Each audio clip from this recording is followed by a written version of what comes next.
Gracias al Señor que podemos unirnos de nuevo a través de Zoom, podemos utilizar este medio para las prédicas. Ayer estuvimos hablando sobre un tema que hoy en día mucha gente lo discute, si debemos congregarnos o no. Mucha gente habla sobre estos temas. Eh, Son temas de siempre. O sea, yo hace años que lo vengo viendo, pero hoy en día está en las redes, está como algo bastante discutido, y le puse por título a esto: Ustedes son la iglesia, o nosotros somos la iglesia. Eh, Antes, hace muchos años, en la época de la Biblia, había distintas religiones, distintas corrientes, como los judaizantes, los fariseos, los saduceos, bueno, los celotes, escribas, levitas, y bueno, distintas corrientes, ¿no? Los nicolaitas, que hemos visto ya en otras oportunidades. Y era bastante diferenciable, aunque también difícil de poder saber quién estaba en la verdad y quién no, porque no había Biblia, no había internet, no había formas de poder consultar las diferentes corrientes, ¿no? Doctrinales o religiosas que había en ese momento. Y hoy en día pasa algo parecido. Lo que pasa es que hoy en día se hace un poco más difícil ver la diferencia entre las distintas doctrinas, porque hay una línea mucho más delgada, más sutil, más difícil de poder diferenciar. Y ese es un problema muy grande que estamos viviendo, porque muchos creyendo que están haciendo bien, vemos iglesias que, bueno, van para acá, van para allá, y bueno, al final terminan como dice Mateo 7, 22, 23, ¿no? Que dice, en tu nombre echábamos demonios, en tu nombre hablábamos en lenguas, en tu nombre hacíamos esto, hacíamos lo otro, y el Señor les dice, eh, malditos, ¿no? O sea, yo no los conozco, no sé ni quiénes son. Y yo digo, qué terrible esto, porque encima le dice hacedores de maldad, o sea, es terrible, porque creyendo que estaban haciendo bien, creyendo que estaban haciendo lo correcto, estaban haciendo cosas que no tenían nada que ver con Dios, al punto que no solo ellos se perdían, sino que hacían perder a un montón de gente inocente, gente del pueblo, gente que quizás tenía la mejor intención de seguir a Dios. Y realmente es un problema muy serio que estamos viendo, porque muchos, durante muchos años, pensando que están haciendo lo correcto, resulta que el día que tengan que estar delante del trono, donde dice que todo será revelado, donde es el día del juicio del Señor, y bueno, y todo lo que uno conoce, el Señor nos va a decir, fuera de mí, hacerlo desde matar, no nos va a reconocer. Es terrible esto. Entonces es un tema muy serio el que estamos en este momento afrontando. Yo acá preparé, bueno, ayer predicamos sobre eh, lo que es la iglesia en sí, de acuerdo a la palabra del Señor, de acuerdo a toda la experiencia que uno fue adquiriendo también, y de acuerdo a lo que uno va también leyendo en las redes y, bueno, escuchando de personas, escuchando de gente de alguna forma docta, que enseña sobre estas cosas, y bueno, esto fue un poco lo que uno saca en conclusión, ¿no? Dice, no hay una iglesia reflejada en el Nuevo Testamento. Es verdad, o sea, antes en el Antiguo Testamento existía la sinagoga, y luego en el Nuevo Testamento no hay una iglesia conformada de, digamos, de piedra, más allá del templo que fue destruido en el año 70 después de Cristo, ¿no? Pero no hay una iglesia conformada. Pero la iglesia en realidad somos nosotros, o sea, cada uno de nosotros también.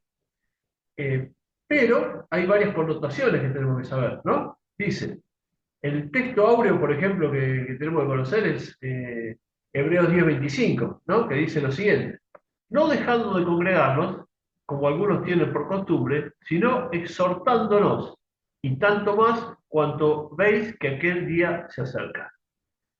Esto está escrito por quizás un grupo de hebreos o el autor de Hebreos, dirigido a una iglesia hebrea cristiana. Ellos pensaban de alguna forma que teniendo a Abraham, siendo hijo de la ley, teniendo a Dios como su elector, porque ellos eran el pueblo escogido, teniendo, bueno, el sacerdocio, teniendo todo eso, pensaba que no les hacía falta ni siquiera congregarse, pensaba que ya eran salvos de por sí, ¿no? Que uno piensa que ya tiene todo como comprado y ganado.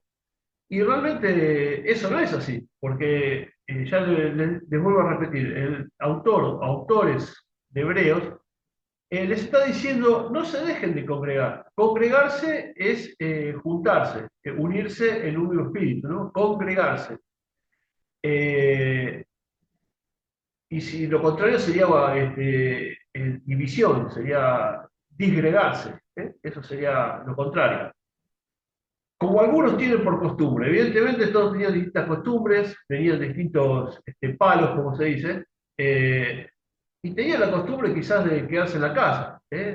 Bueno, hoy en día se quedan en casa haciendo su devocional personal, quizás con su familia o solos, viendo alguna prédica de algún pastor que ellos consideren que bueno, que les cae bien o que hablan según lo que uno cree o le parece.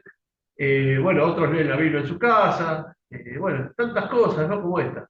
En esa época no había, por supuesto, internet, no había así un predicador que iba a la casa. Hay algunos hoy en día que inclusive hacen pastoreo a domicilio. Vemos muchas cosas, ¿no? Entonces, algunos por costumbre no se congregaban. Evidentemente, los tienen que de alguna forma exhortar. Exhortar significa alentar. Y dice, cuanto más veis que aquel día se acerca. Aquel día se está refiriendo al día del Señor, al día del juicio, al día de la parte final, donde todos compareceremos ante el tribunal de Cristo. Bueno, ahí está 1 Corintios 5:10, ¿no? Entonces, que el Señor nos ayude a entender que debemos congregarnos, que es parte, digamos, de lo que nos pide el Señor.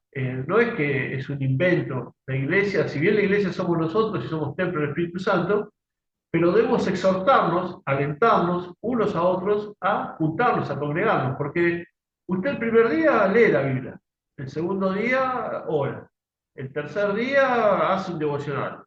Ya la próxima semana se pone a ver alguna prédica, algún devocional, y después termina viendo un TikTok, termina viendo YouTube, termina viendo un partido de fútbol o qué sé, una película, y ya prácticamente se olvidó de Dios, al punto que se termina enfriando y ya después las cosas de Dios ni se acuerda y ya no lee más la palabra, no ora. Bueno, es lo que le pasa a todo el mundo cuando no se va congregando, no se va juntando con sabios, como dijimos la otra vez, no se va juntando con gente de fe, no se va uniendo.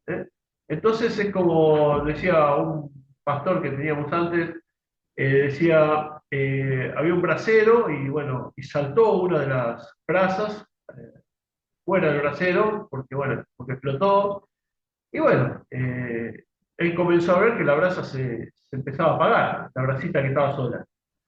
Entonces, ¿qué hizo? Juntó la brasita con una pinza y la volvió a poner el brasero, y la brasita empezó a encender de nuevo. O sea que evidentemente el que se separa de la iglesia, que se separa del cuerpo de Cristo, porque así dice la palabra del Señor, donde Cristo es la cabeza de la iglesia, el que se va separando es como un miembro, ¿no? Como dice ahí también en Corintios, creo que es 1 Corintios 12, el que se separa se va muriendo, o sea, se va apagando, se va secando. Entonces, en el interior está todavía ese fueguito, todavía tiene el fuego del Espíritu Santo, todavía tiene la llamita, pero hay que volverlo a juntar con el brasero para que vuelva a arder, conjuntamente con todos los demás. Entonces, es necesario congregar, que Dios nos ayude a entender que exhortar, desalentar a los otros a que se congreguen, a que hagan obras juntos, a que contribuyan a la iglesia, a que trabajen, a que bueno, se predique y tantas otras cosas que hay que hacer en el conjunto o en la comunión de la iglesia, ¿no? Unos a otros nos vamos como retroalimentando y bueno, y entre todos vamos conformando o haciendo la iglesia, ¿no? Puedo poner varios textos, ¿no? Después está el de Mateo 18:20, donde dice, en donde dos o tres están congregados en mi nombre, allí estoy yo. Porque donde están dos o tres congregados en mi nombre, allí estoy yo en medio de ellos. Bueno, acá se está refiriendo a un caso de disciplina, cómo se debe perdonar al hermano, y está un poco referido a que las decisiones es mejor tomarlas en conjunto o mancomunadamente, no tomarlas solo, eso sería un error. Entonces, mejor estar siempre acompañado juntamente con la iglesia, en oración. Eso es lo que aconseja un poco este versículo, ¿no? El hacer todo en comunión. Si vamos a lo general de la Biblia, del Nuevo Testamento, vemos que en Hechos 1 se conforma la iglesia. Estaban todos unánimes, ahí está el ejemplo, ¿no? Todos unánimes, todos juntos, en un solo espíritu. Eso significa en una sola alma. Estaban todos juntos esperando que venga sobre ellos el Espíritu Santo, la promesa del Espíritu Santo. Ese es el famoso día de Pentecostés, a 50 días posterior a la muerte del Señor, ¿no? Posterior a la glorificación del Señor Jesucristo. Por eso se llama Pentecostés, 50 días, ¿no? Recibieron el Espíritu Santo y se conformó la iglesia. A partir de ahí no se quedaron todos juntos, unánimes, ya no había más nada que esperar. Entonces lo que hicieron fue salir a predicar. Bueno, ahí está el famoso discurso de Pedro, donde se convierten 3.000 almas y se bautiza muchísima gente, lo podemos ver ahí en Hechos 2, y en el 38 al 42 podemos ver eh, todo lo que sucedió, se bautizaron muchísima gente, muchos creyeron, bueno, mucha gente se arrepintió, bueno, todo movimiento. Ahí como comienza la iglesia. La iglesia no es el edificio en sí, pero sí es la gente que se junta con un propósito, con un solo sentido, que es el de alabar y bendecir el nombre del Señor, que es el de trabajar para el Señor, que es el de eh, salir a predicar juntos para el Señor, bueno, orar por enfermos, bueno, escuchar a la gente que viene con problemas. La iglesia es eso, la iglesia somos todos nosotros. ¿Qué más podemos ver? Luego de esto, podemos ver en el Nuevo Testamento que Pablo, bueno, Pablo era otro que también creía que estaba haciendo bien eh, para el Señor y estaba matando cristianos, ¿no? Saulo de Tarso, que después se convierte en Pablo. También otro que pensaba que estaba haciendo las cosas correctas y hasta que lo frenó el Señor, lo paró, lo tiró al piso, lo dejó ciego, aturdido y bueno, no sabía dónde estaba parado, ¿no? Estuvo 3 días así, hasta que un tal Ananías ora por él y se le caen las escamas a los ojos y empieza como a ver la realidad de nuevo, y otro que pensaba que estaba haciendo todas las cosas perfectas delante de Dios, y bueno, se da cuenta que no, que está totalmente equivocado. Y bueno, y ese Pablo fue el que después luchó contra los judaizantes, contra toda esta gente que tenía distintas costumbres o distintas cosas, y bueno, entre ellas que no se quería congregar, ¿no? O sea, y miles de cosas más. Entonces, casi todo el Nuevo Testamento, y gran parte de ese Nuevo Testamento está escrito por Pablo, era para ordenar de alguna forma las iglesias. Una de las que más le costó fue la iglesia de Corintio, o sea, o Corinto, ¿no? De la ciudad de Corinto. O sea, le costó muchísimo. Parece que no eran solo iglesias, sino que por ahí eran varias. Eh, Después en las iglesias de Galacia, bueno, la iglesia de Éfeso, ¿no?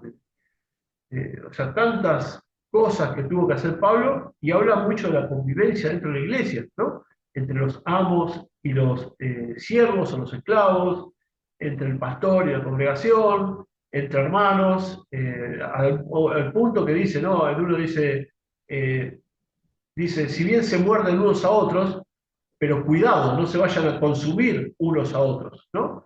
Tenemos también muchos casos en la Biblia donde se nota la conformación de la iglesia. Otro caso es el de Pedro con Ananías y Zafira, donde se acuerdan que le mienten al Espíritu Santo y mienten a la iglesia, bueno, venden una heredad, dicen un precio y resulta que era otro, bueno, terminan los dos muertos, ¿no? Con 3 horas de diferencia. Entonces hay muchas cosas que corregir en la iglesia. En ese tiempo había muchas cosas que corregir y hoy en día hay muchas cosas que corregir también. Entonces es algo constante. Evidentemente tenemos que estar de alguna forma exhortándonos unos a otros para que esto siga funcionando, ¿no? O sea, como cuerpo de Cristo, ¿se entiende? Entonces, vemos el Nuevo Testamento, ya desde Hechos, la iglesia conformada. Y luego casi todo el Nuevo Testamento donde se trata de ordenar un poco las iglesias. Aparte, acuérdense que, por ejemplo, a Pablo lo iban a ver, dice que estuvieron desde la noche hasta la mañana, y se acuerdan que un tal Eutico se cae desde una de las ventanas, totalmente eh, dormido, cansadísimo, hasta que Pablo le ora y vuelve a resucitar, ¿no? Y acá le dice, bueno, acá tiene la Santa Cena, Eutico. Tremendo. O sea, se ve que se congregaban, que se juntaban.